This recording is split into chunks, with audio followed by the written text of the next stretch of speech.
ஒரு மேய்ப்பன். அந்த ஆடுகள் அவன் பின்னாலே போகும். அந்த ஆடுகளுக்கு எதை குறித்து அது கவலை இருக்குமா?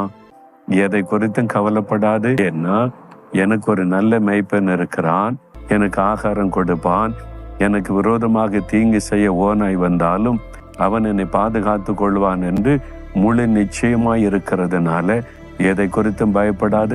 அதே மாதிரி தான் நாமும், கர்த்தர் என் மேய்ப்பராய் இருக்கிறார், அவருடைய மேய்ச்சலின் ஆடுகளாக நாங்கள் இருக்கிறோம், அதனால எனக்கு ஒரு குறையும் இல்லை என்று சந்தோஷமா சொல்லணும். நீங்க சொல்லுவீங்களா?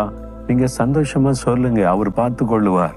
அவர் நல்ல மேய்ப்பனா இருக்கிறார்ல, அழகாய் நடத்துவார், தேவைகளை சந்திப்பார், பாதுகாப்பார், குறைவில்லாமல் நடத்துவார். சரியா? விசுவாசத்தோட சொல்லுங்க, கர்த்தர் என் மேய்ப்பராய் இருக்கிறார், நான் அவருடைய மேய்ச்சலின் ஆடாக இருக்கிறேன், அவர் எனக்கு மேய்ப்பனாக இருந்து அழகாய் நடத்துகிறபடியால் எனக்கு எந்த குறையும் இல்லை. இயேசுவின் நாமத்தில் ஆமென்.